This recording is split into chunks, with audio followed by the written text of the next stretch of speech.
Hey Heather, how are you doing? Hey, I'm doing good. Great to see you, Al. Great to see you, and I'm great. I mean, I'm great. I'm excited to talk with you today about careers and people analytics. I mean, you've been at this a long time.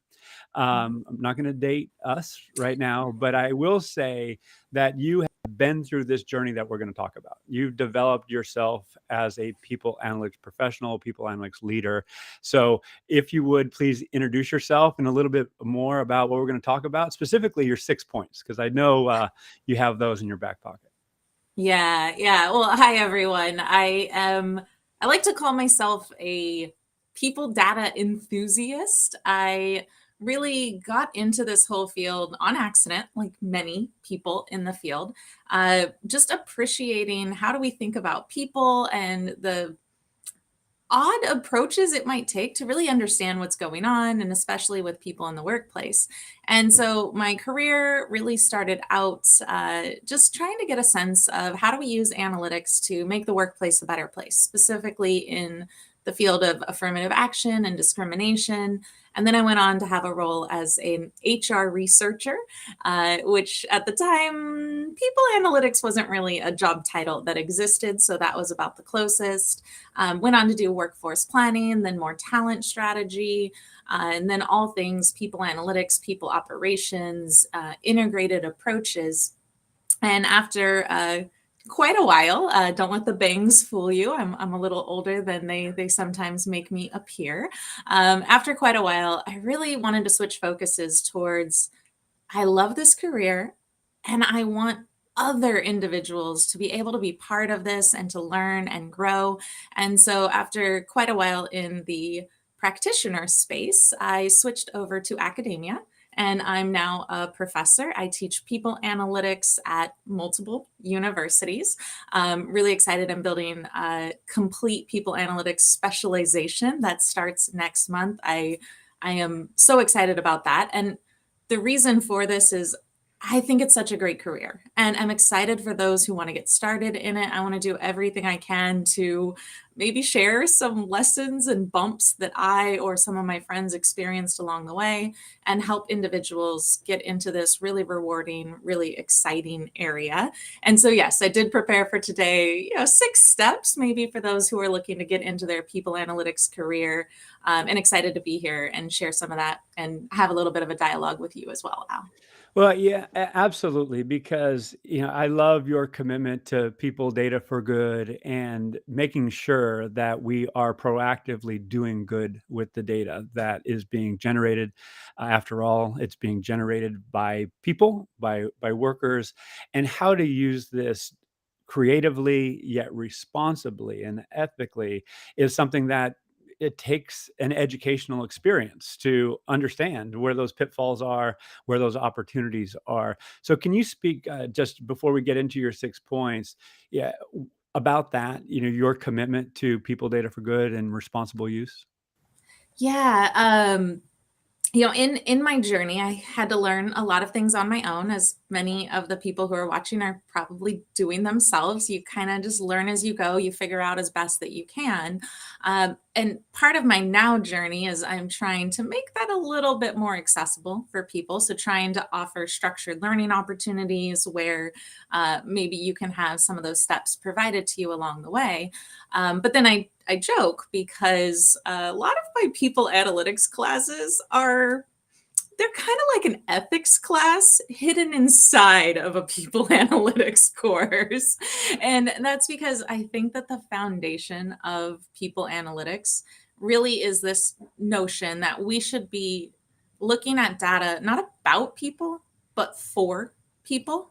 And so the idea of building everything that we do about how do we make data for good when we go to also use data for the good of an organization, we're thinking about data for the good of the people, thinking about everything around ethics, privacy, but then also just intent and outcomes and how people are affected by it.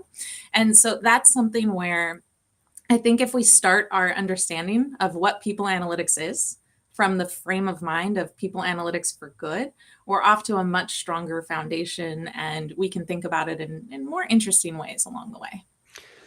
Well, thank you for that because I celebrate it because they're HR data, people data are different, and there needs to be that understanding again of the risks and opportunities. So I want to take us because we're going to talk effectively about two personas in my view today. Like if I'm an individual interested in developing myself, what is my track? What do I do? Similarly, if I am a leader and I'm trying to create a capability within the organization, how do I hire smartly? How do I develop people who are already in the organization to do the work that's necessary?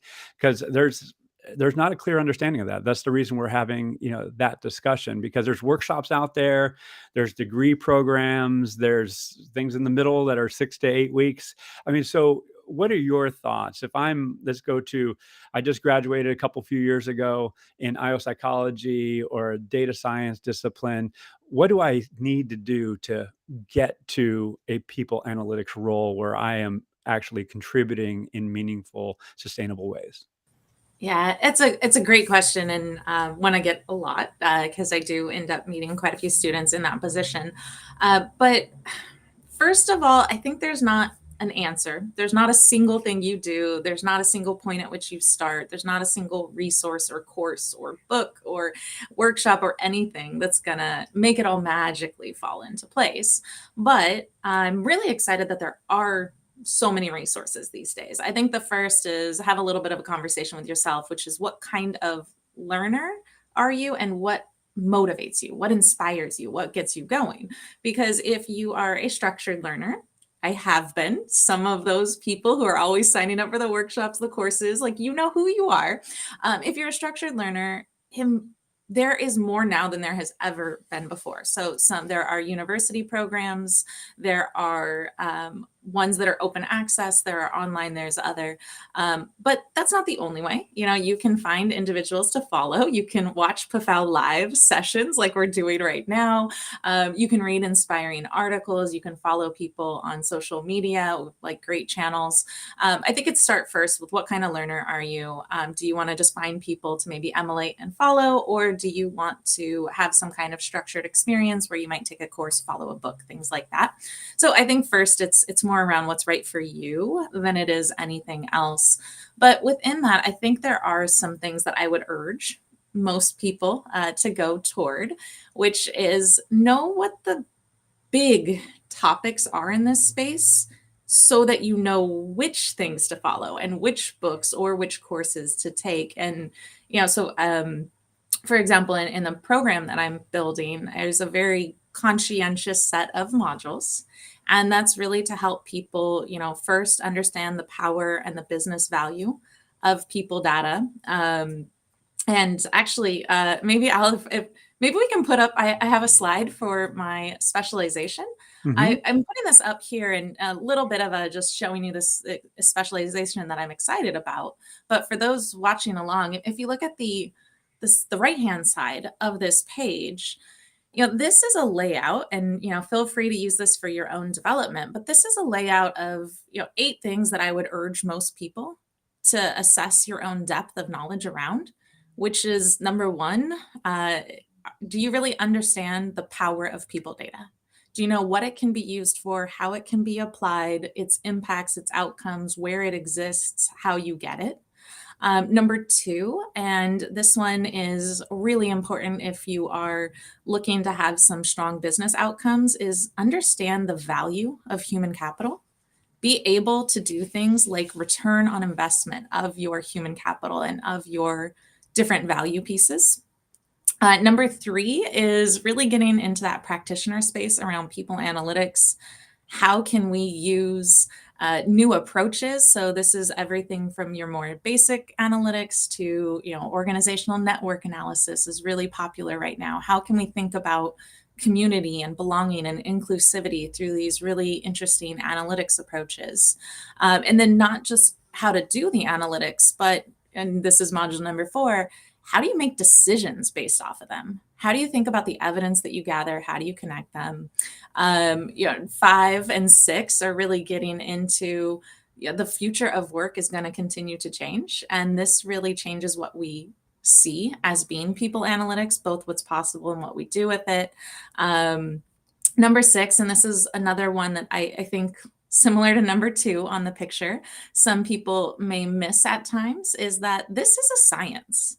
Misael Serpis, who teaches this module, he makes a great point, which is you would never take a medicine that hadn't been through rigorous scientific process. Why would you put in place business practices that you have never really tested and measured and given that same kind of rigor to, especially when you think of how that impacts people's lives? So just understanding the science, I think, is an important step. And 7 and 8 are really how do we think about and apply these. There's different ways to apply it. You can do really impressive workforce planning. You can get to integrated talent management, compensation, learning. There's all sorts of applied ways, and that hopefully will drive business results. So I put this up and talked through it because for those who are getting started, ask yourself, do you have these topics covered? Do you know how to value human capital? Do you know how to really show the ROI of your work? Have you approached people analytics from a scientist's mindset? Have you validated? Is it reliable? How do you check it? Are you thinking about the future? And are you applying them in ways to come? So for those who are starting out, these are 8 topics that I would urge maybe do a little bit of self-assessment. How are you doing on them? Maybe see if you need to build them out a little further. I want to highlight Adam Grant's book, Think Again, where he talks about thinking like a scientist. And he talks about the 3 personas, a prosecutor, a politician, and a I Oh, messed it I messed it up, but it's not promoter, but it's something, presenter that I'm messing it up. But you get the idea is that we're spend so much time trying to convince others or poke holes in arguments that if we can think like a scientist and continually try and improve our understanding of systems, processes, people, then we're going to be better at this work. We got to stay in this perpetual state of curiosity. So certainly highlight that and align certainly with what you were sharing. So in terms of the 6 steps. I know you were working on a guidebook, and I don't want to just put you in there, and say, "Oh, where's the guidebook? Where's the guidebook?" But what are some of the principles that you would say to have not only individuals but organizations think about to develop people to be good people analytics professionals? Yeah, and the guidebook is something I started as a side project a while ago. Again, I have a lot of students who are going into this field and people trying to get into it. So I started just every time I'd give advice, I started kind of putting it down into a book. And there's sort of 6 categories that I would put up there, and maybe we can show that there. And the first is, first of all, just for the individuals and even the organizations. And I know this kind of goes without saying, but start where you are. People are so worried sometimes that they don't have the skills or the materials or enough data or whatever the case might be, that they forget where they are. They can start small and that they should start now. Doesn't matter what job you're in. Maybe you're not in a people analytics job and you want to be, you have to wait and do anything later. So that's kind of my first one. Secondly is to leverage your strengths. Again, whether you're an individual or you're an organization, too many individuals, some of the brightest individuals I've met, suffer from imposter syndrome. This is a real thing. People experience it all the time. And they worry that because they're not a statistician or a data scientist or they're not a deep consultant, that maybe they can't do all these things. But the comment I would make is you do have the skills that you need, at least to get started and to start where you are. But take some time and tap into your strengths. I usually recommend that teams as well as individuals take a moment to really ask themselves, what are the strengths that I do have and how do they apply to the people analytics career space? And then on the next step that happens a lot, and this ties into how you kind of think about your imposter syndrome, is not all people analytics skills are deep data skills. And so I usually recommend that people, when they do that skills assessment, consider your non technical skills that are really crucial to people analytics. This is where my analytical thinkers, my critical thinkers, those ones who know how to think holistically and systematically, you bring a skill set that without it, the data doesn't matter. And so it's focusing a bit on just the curiosity, the creativity of how do these pieces work together? Because people analytics is not like other analytics. When you affect one part of a person's life, there's so many other things going on. It's not as simple as a data value, it's much more complicated. And so that ability to think broader and to be able to translate data into those different pieces is where a lot of the strength is going to come in. And you hopefully can tie that with your own business acumen. Maybe that acumen's in the HR space. Maybe it's really knowing how your company operates. Maybe it's having a background, maybe, some IO psychology schooling. These specialties kind of connect in a way that when you can be a data translator and a data storyteller in a holistic way, you are doing people analytics, even if you never touch, an algorithm or a calculation. So don't feel that you have to have data skills to start where you are. That being said, you probably want to build your data skills. And I recommend, just build gradually, build out slowly. I like to recommend start with kind of the pyramid of the type of analysis that you do. Start with descriptive statistics. Can you describe what's going on? Try to get those skills down. There are plenty of videos and tutorials that can help you get that. There's even plenty of good dashboards and human capital management systems that can help you do that well. And then moving along to diagnostic, can we start to understand why something happened? What's going to happen from it?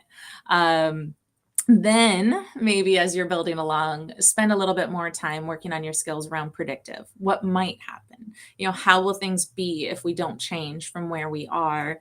And with an end goal that hopefully you're starting to use your data skills and your non-data skills to be more prescriptive around what we should do or what we can do or how what we will do might affect things. And to me, that's when you've really gotten all of your skills connected, is you're at that level and able to do it. But you're not going to get there overnight. That's where continuous learning, I think, comes in the most, is on the data. And I'd be curious, Al, if you agree, disagree, or maybe you'd add different skills to the mix of no data and data.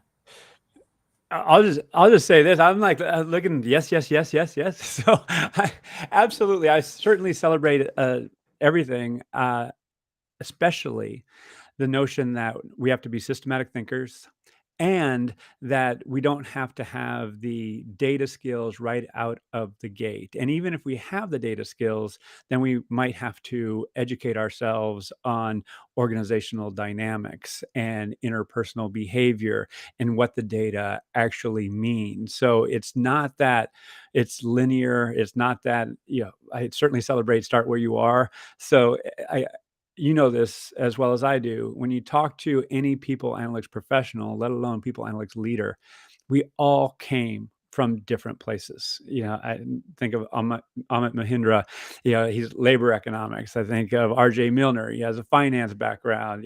Don Klinghoffer, tech background. It's just Alexis Fink, she's an IO psychology background. So it's all over the map. I certainly celebrate where you are, but also be aware, to your point, of the skills that are required. Build those skills, and I would emphasize, be open to partnering with those who have those skills that you might not, because to be an expert at all this stuff is virtually impossible. But being aware and being conversant, I think, is really, really important. So no, I certainly highlight this. And by the way, if you're listening and participating, add your comments, add your questions. We've got another 10 minutes or so. So would be interested in how you feel about this as well. So yeah, no, this is great. Yeah, well, I love that you brought up that build the skills. So in my, top 10 list of non-technical people analytics skills, in addition to being a good communicator, good translator, collaborator is magical. And Mhm. to your comment, people analytics is cross-functional. If you are doing it all by yourself, you're probably not getting all the right sources or it's not connecting to the right places.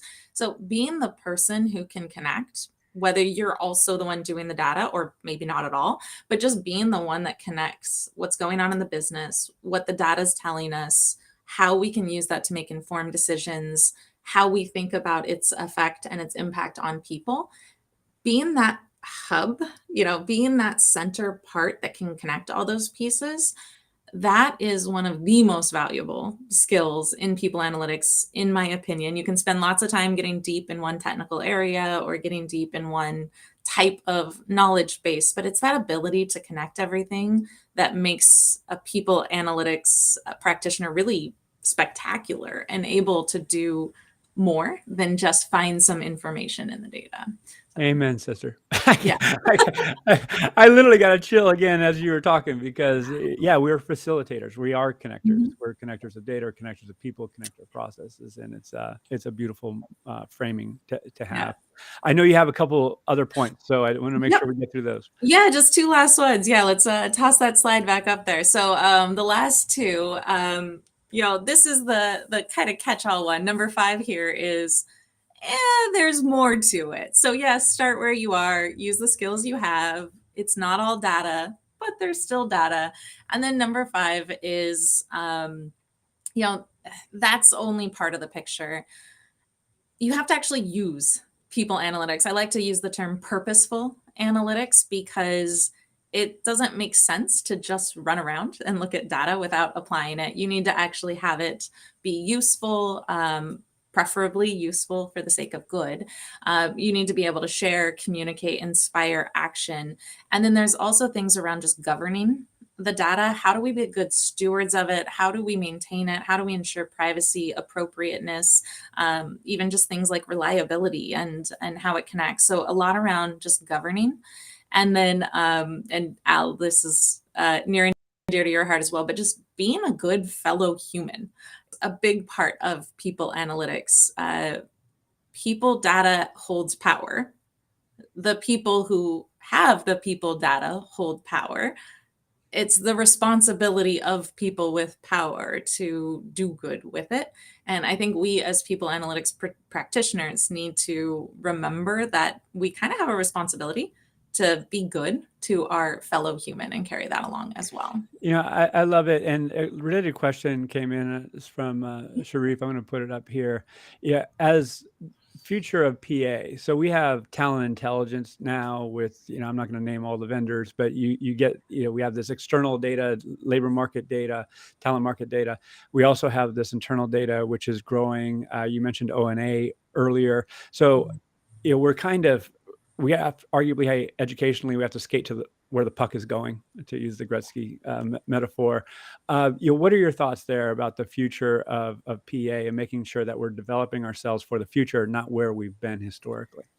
Yeah, and hey, Sharif, thanks so much. When I was listing out those 8 modules, that's why, to me, equally important is the future of work and people analytics. If we focus on where we've been or where we are now, we're going to miss this whole where are things heading.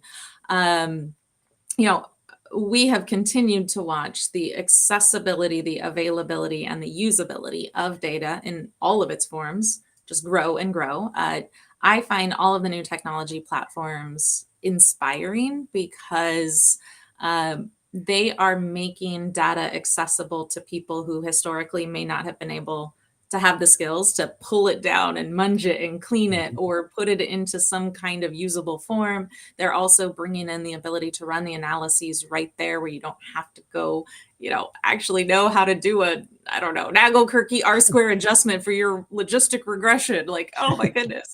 So the technology is making it to where it is becoming more of a commonplace ability to do. And I think that's huge because historically that hasn't been the case. When that happens, we saw this with IT, things that were specialty become requirement. And I think we are on that part where it's not a nice to have anymore. It is going to become an expectation that all organizations have people analytics. We would never run our operations without understanding our operational data and value. And so I think we'd have that same place where we're starting to expect that all talent operations, all people operations will have that same expectation kind of coming in as well. And those specialty things, individuals like that are really excited about the data, we're going to have our time freed up. We're no longer going to be running just like attrition models. We're now going to be moving over to really interesting applications of network analysis. And we're going to start getting into optimization models. And my hope, and I teach this especially in my information science courses, my hope is that we're going to be spending our time figuring out how to build algorithms that identify and mitigate biases in our people practices. We can use the tools to not just know what's going on, but to actually find opportunities to increase inclusion. We can use data to identify biases that maybe are kind of hidden and structured in our system. And we can start to see the future of people analytics not just being an assessment of what is, but to start being able to create the future. So I can't wait for the future of people analytics because we're getting into the place where we can start affecting change, not just inform, but make happen. And to me, that's really, really exciting. And I'm seeing some of that in 2022. I got another chill, Heather. That was beautifully put, and I could not agree and celebrate that more. Absolutely. Hey, I know we're coming up on time here, and I know you got one more point, so I want to It's a make quick sure. point, but yeah, let's put it up just to close it out. You can't say Yeah. 6 and not do 6. So final point is people analytics for anyone in it. It's a self-crafting career. You have to put the effort into it. I know everyone says you drive your own career, and that is true, but that is exceptionally true for those who are interested in people analytics. No two people analytics jobs look the same. Also, people analytics isn't always a job all unto itself. Sometimes it's just a tool or a technique. And I meet a lot of people where the interesting conversation isn't how do I get a people analytics job? The more interesting conversation is I already have a job. I do something I really care about. I'm part of a recruiting team and I care about that, or I'm a leader of a large group of people and I just want to do right by my team. That's where bringing people analytics into your career has more power, is because you can use it to reach these other ends. And so my first thing that I usually recommend to people is maybe don't go looking at job postings for people analytics jobs. Maybe ask yourself, how can people analytics make what I want to do, what I want to accomplish possible and more in depth. And that's where some really cool applications have started to come out, is people using people analytics to accomplish what they hope for instead of treating it separately. So hopefully those of you watching are figuring out how to craft your own career, but don't limit yourself. Yeah. Well, hey, I love these points. Love that you're sharing them. Thank you for doing what you do. How can people learn more about you and what you're up to? Yeah, please connect with me on LinkedIn. I'm there all the time.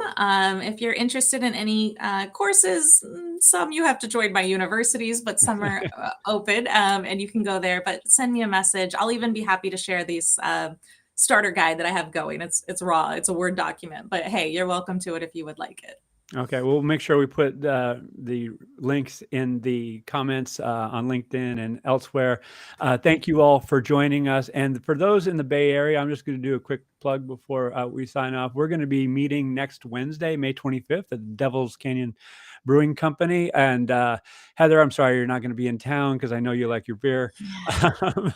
But it's going to be 5 to 7:30 p.m. Who's who of people analytics, workforce planning, employee experience professionals here in the greater San Francisco Bay Area. First time we're getting together under the PAFOW banner since 2020. So very excited for that. And Heather, you've been a great contributor to PAFOW and our greater community over the years. So thank you for doing what you do yet again. And look forward to seeing you in person, hopefully very soon. So yeah, have a beer for me, and thanks for everything, Al, and cheers, all.